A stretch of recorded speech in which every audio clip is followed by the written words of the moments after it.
Princess Shivangi was practicing sword fighting in the field. It was morning. The golden rays of the sun were scattered all over the training ground. A gentle breeze was blowing, causing the flags at the edges of the field to flutter slowly. She was wearing a warrior's uniform, and in her hand was a damhai sword, which she was swinging with the speed of the wind, as if playing with a toy.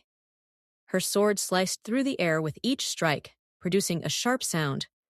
Due to long hours of practice, sweat was pouring from her body, enhancing her beauty even more. Her breaths were slightly quickened, but there was no sign of fatigue on her face. She had tied her white, silver-like shining hair tightly with a beautiful silver hair ornament. Her blue eyes sparkled even more in the sunlight. They reflected a strange determination and confidence. The scene was incredibly captivating. Just then, Princess Priya passed by with her maids. Her gait appeared as graceful and elegant as always. When her gaze fell on Shivangi, she signaled her maids to stop and approached Shivangi herself. Calling out from behind, she said, "You wield the sword very well, sister." Hearing the voice, Shivangi's hands stopped.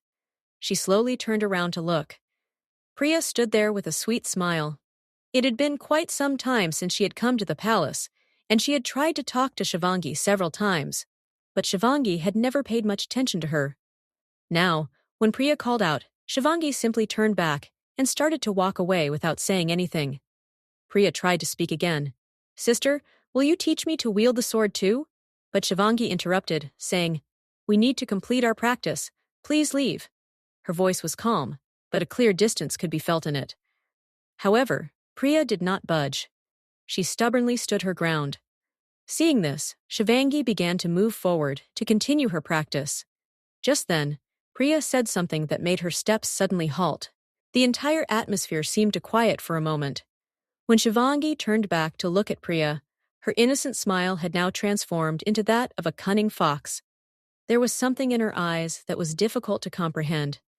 She smiled and said in a low voice, "I will soon take everything from you, everything that is yours."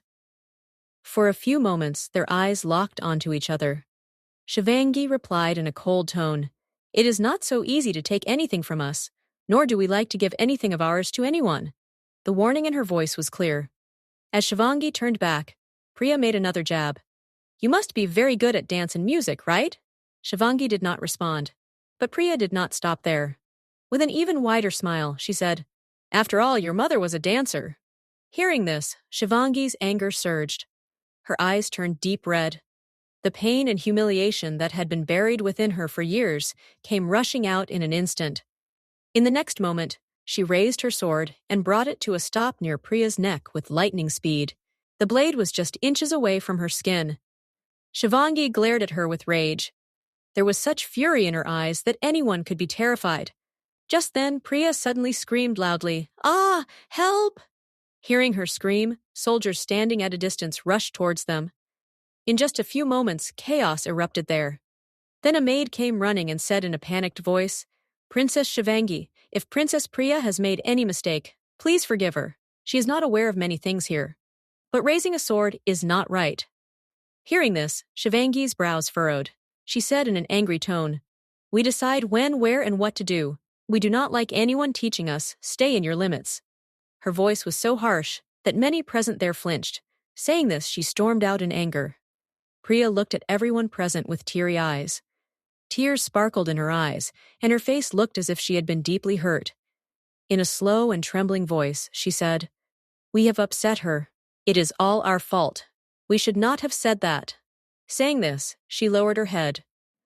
Seeing her pitiful posture, the soldiers, servants, and maids present felt sympathy for her. How kind Princess Priya is. Even after all this, she is blaming herself. And on the other hand, Princess Shivangi. Gradually, whispers began to spread.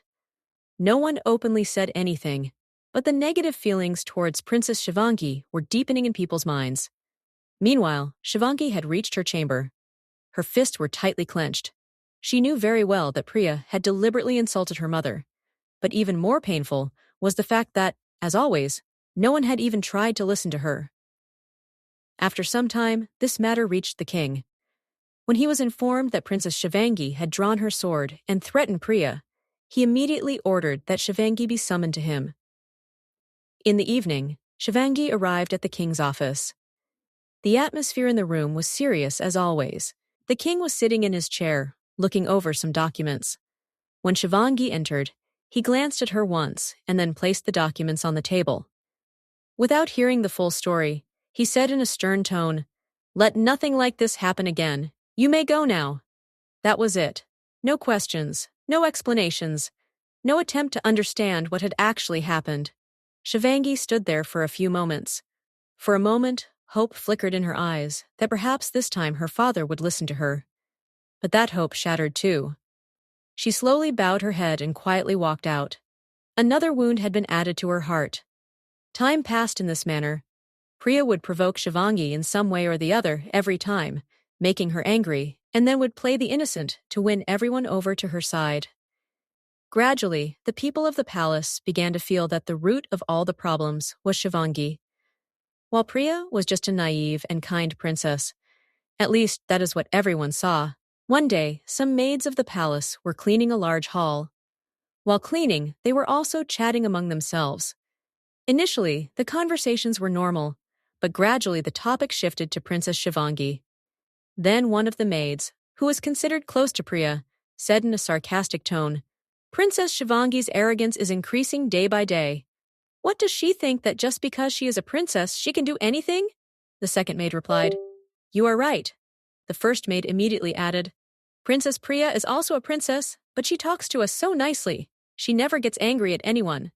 The other maids slowly began to agree with her. They did not know that at that very moment, Princess Shivangi was passing by. As soon as these words reached her ears, her steps halted. She stood a short distance away and began to listen. The maid continued, "If she were not the king's daughter, who would give her so much importance?" Then she said with a scornful smile on her lips, "After all, she is just the daughter of a dancer." As soon as this was said, the atmosphere seemed to freeze. Some maids were frightened. They realized that the matter had gone too far. At that moment, Shivangi quickly moved towards them. Her face clearly showed terrible anger. Her blue eyes now looked cold and terrifying. She stopped in front of the maid and said in an angry voice, "Now a maid like you will tell us who we are and what we are?" Hearing her voice, the maid's face turned pale, but perhaps she was confident that this time too people would support her. So, even in fear, she said, "What is wrong in saying that? Your mother was just a dancer. Slap!" In the next moment, Shivangi's hand struck her cheek. Such a powerful slap that the maid stumbled and fell to the ground. The entire hall fell silent. No one had the courage to say anything. Shivangi glared at the soldiers and ordered, "Punish her according to the palace rules." Her voice had such authority that no one could disregard the order. The soldiers immediately moved forward. The maid began to cry and beg for forgiveness. But this time, Shivangi's decision was not going to change. The soldiers dragged her away. The other servants and maids looked at Shivangi with fearful eyes. But Shivangi did not look at anyone. She turned away without saying anything and walked straight to her chamber.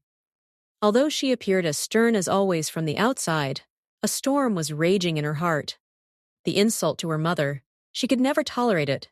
And today, once again, someone had reopened the wound that had taken her years to heal. It was evening. The sun was slowly hiding behind the horizon. The golden light coming from the palace's tall windows was spreading in the corridors. There was a strange silence all around. The king was heading towards his chamber when suddenly he heard someone running towards him. "Father!" Princess Priya came running towards him, crying. Her eyes were filled with tears, her breaths were quick, and her face looked anxious. The king immediately stopped. "What happened, Priya?" he asked in a serious tone. Priya stopped in front of him and said while crying, "Father, please save my maid. My sister has punished her. She will die. Please save her." Her voice was so pitiful that the people around began to look at her. The king's face hardened. He immediately scanned the surroundings. At that moment, he spotted Shivangi standing at a distance. She stood there completely calm, as if what had happened did not affect her at all. The king, looking at her, asked in a stern voice, "Is this true?" Shivangi, without hesitation, looked into his eyes and replied, "Yes, father. I have punished her." Her voice was firm. There was no fear or regret in it. The king's brows furrowed. "Why?" he asked. Shivangi took a deep breath. For a moment, a glimpse of pain appeared in her eyes. Then she said, "She spoke ill of my mother. I cannot hear a single word against my mother." For a few moments, silence fell there. The king asked in a serious tone, "What did she say?" Shivangi's fists clenched. The fire of humiliation ignited in her eyes once again. She said slowly but clearly, "I cannot say it myself. You can ask them." Saying this, she gestured towards the other servants and maids present there. The king immediately looked at them. "Tell me, what happened?" But no one spoke. Everyone lowered their heads. Some had fear on their faces, some had hesitation, and some people were standing silently, looking at Priya. The king asked again, "We have asked something. Answer." This time a servant gathered the courage. He stepped forward and bowed his head, saying, "Your Majesty, we were just talking among ourselves. But I don't know why Princess Shivangi suddenly came and started punishing that maid for no reason." Hearing this, Shivangi's eyes widened. "Lies!" Her voice echoed throughout the corridor. "Don't lie!" She moved forward in anger. "Father, they are all lying. That maid insulted my mother." But this time, no one supported her. Not a single person stepped forward. Not a single person had the courage to speak the truth. Shivangi looked around. Every face was bowed. Every person was silent.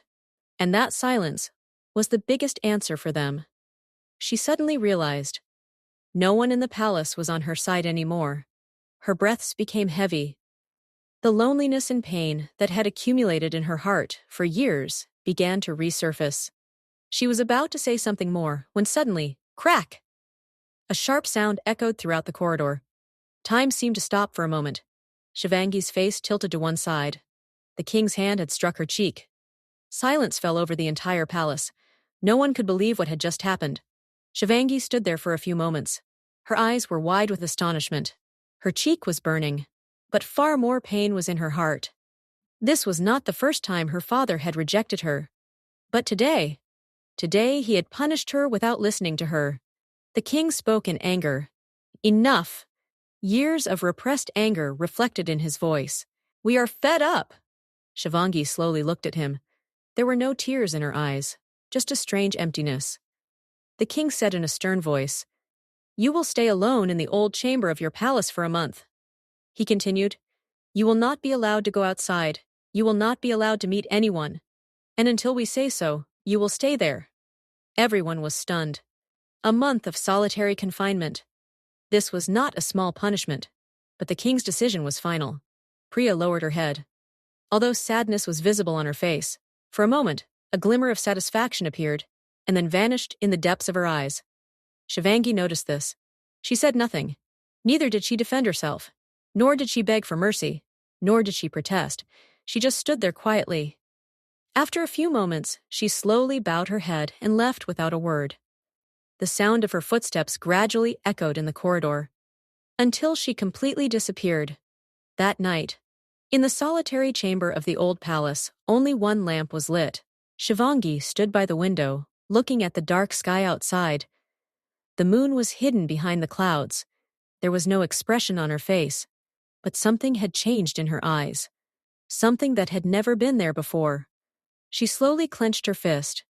Then, in a very soft voice, she said to herself, "Enough is enough." Silence fell over the room again. But within that silence, a storm had been born. A storm that was soon going to engulf the entire palace. The next morning, when the guards arrived to open the door to Shivangi's chamber, the ground slipped from under their feet. The room was empty. The window was closed. The door was locked from the outside. There was no sign of anyone inside. Princess Shivangi was missing, without leaving any trace, without informing anyone. And that was the news that sent shockwaves throughout the palace. Where and why had Princess Shivangi suddenly disappeared? Was this her own plan? Or had someone conspired to remove her from the palace? Did Priya now truly feel that she had taken on the wrong person? Or did she still consider herself the victor? What happened in the palace the next morning that left everyone stunned? Was this the beginning of Shivangi's revenge? Or was there some other, much bigger secret about to come to light? To find out, read the next chapter.